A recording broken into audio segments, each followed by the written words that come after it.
ئیجابیەت و سلبیەتی ئەمە چییە؟ ئێمە پێمان وایە کۆمەڵێک شتی ئیجابی زۆر باش لەم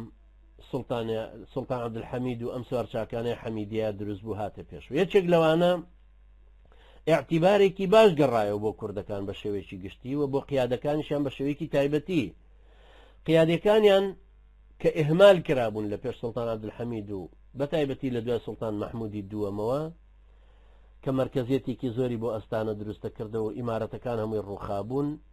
اعتیبارێکی باشی جێڕایەوە بۆ کورد بۆیە لە سەردەمی ئەوایە کە بەدرخانە توانێ بە نەزەری من یەکەمین کیانی کوردی لە هەموو تاریخی کوردی ئەوەندەی کە ئێمە شارەزاین و ئەیناسی نازانین تر هەر باسی میدیا و کەی خسرەوە کەنجارەوە پێویستی بە شتێکی علمی هەیە بەڕاستی بێنرێتە پێش بزانین چێ ساحەبی بووە و لە پڕێکە کاوەی ئاسنگەرمان لێ نەبێ بە ئەمیر و ئیمامێکی زۆر گەورە و دوایش بڵێن وڵات جاش بۆ زوحاک کورد بووە بە هەر حاڵەوە شتێکی زۆر تاریخی دوورە بەڵام تاریخی نزیک گومان لەوەیانە کە گەورەترین ئیمارەتێک کە هەموو کوردستانەکانی لە خۆگرت بێ و کوردی لە خۆگرت بێ بە مەزاهیب و بە دیدی جیاوازیانەوە بە زارگۆتنی جیاوازیانەوە ئەم ئیمارەتەکەی میر بەدرخانی گەورەیە کە هەر لەو سەردەمایە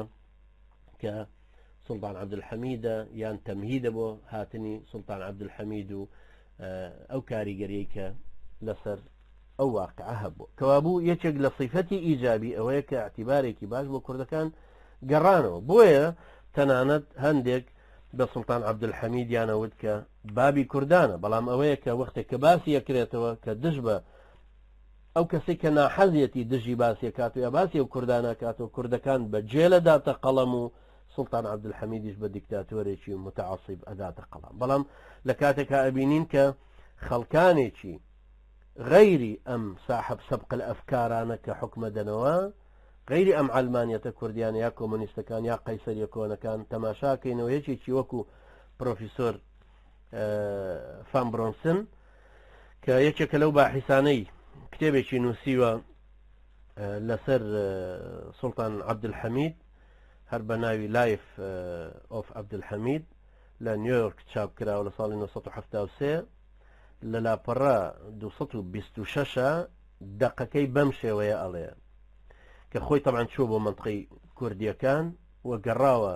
بەو شوێنانەیە ئەڵێ کوردەکان هەموو وا تەماشای سڵتان عەبدولحەمید دەکەن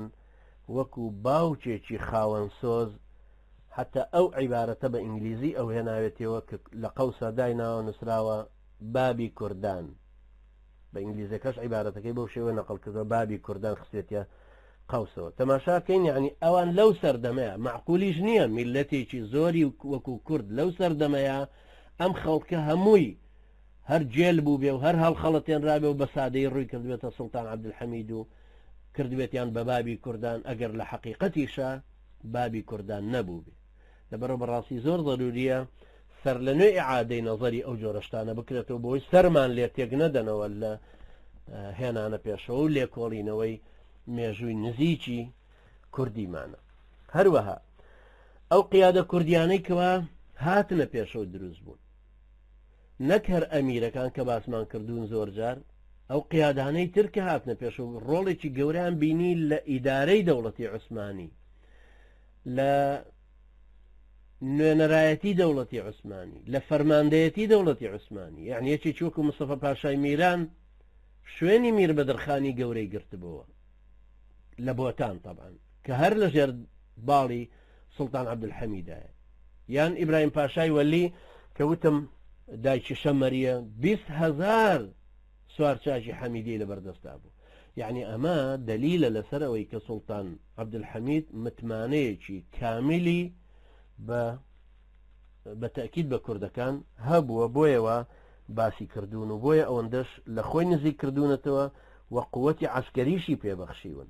ئیدارەی زۆر بۆ کردوونەتە ئەو لە ئەستەمبوڵە هەروەها لە شارە سەرەکیەکانی کوردستانە مەکتەبی بۆ کردوونەتەوە هەر بە ناوی عەشیرەتی مەکتەبلەری یان عەشیرەت مەکتەبلەری کە کردوێتیەوە هەمووی عەشیرەتە کوردیەکان و کوڕی ڕئیس عەشیرەتە کوردیەکانی هێناوەتەوە ئەوانەی کە بە شێوەیەکی ئیسلامی و زۆر عیلمی زۆر عەسکەری پەروەردەی کردوون بۆ ئەوەی جیلێکی گەنجی ڕۆشنفکر و بەتوانا و لێوە شاوە لە کوردەکانە پەروەردە ببن فعلن بتوانن قیادەی سوارچاکانی حەمیدیە بکەن و بشتوانن ناوچەی خۆشیان بپارێزن لە هەردەست درێژەیەکی ترکە ئەکرێ. بۆیە بەڕاستی ئەوانەی کە دوایی دێنە پێشەوە خەڵکانێکی متەنەور، خەڵکانێکی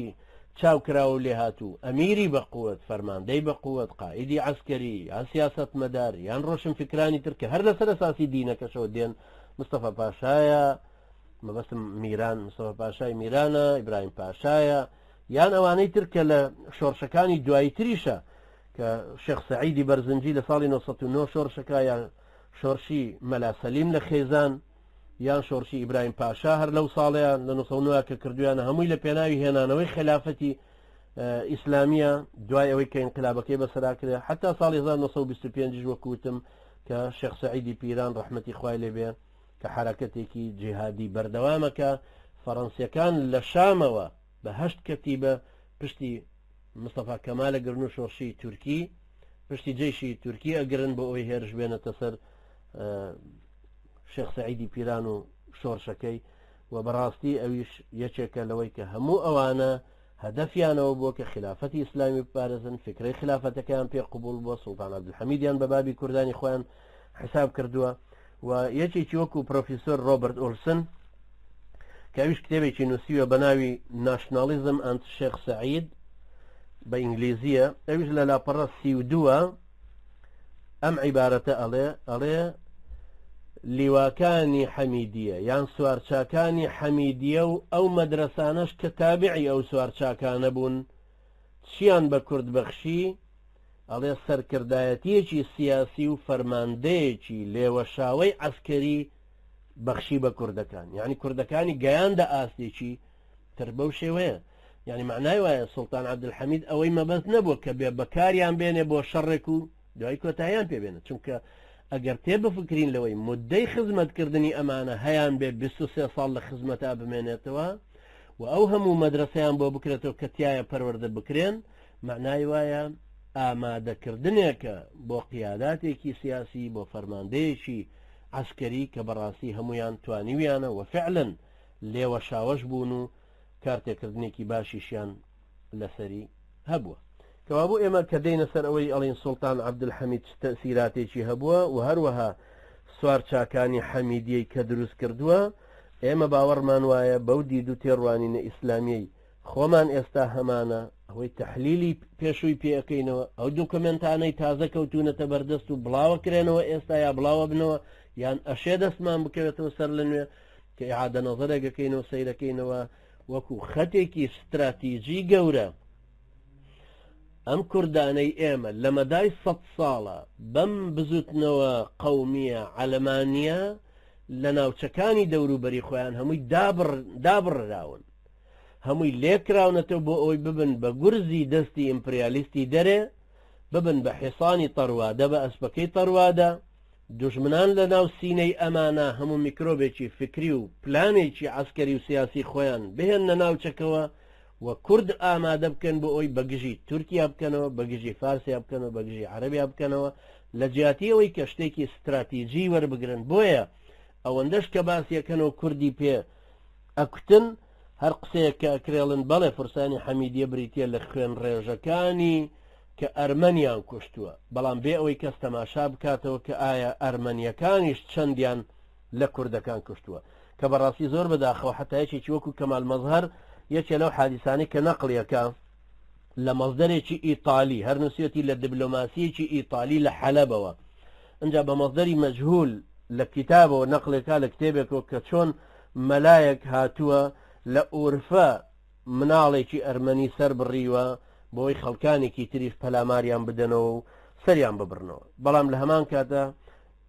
نکۆڵی لەوە ئەکە یا هیچ باسێک لەوە ناکە کە ئەرمەنیەکان چەندیان لە کورد و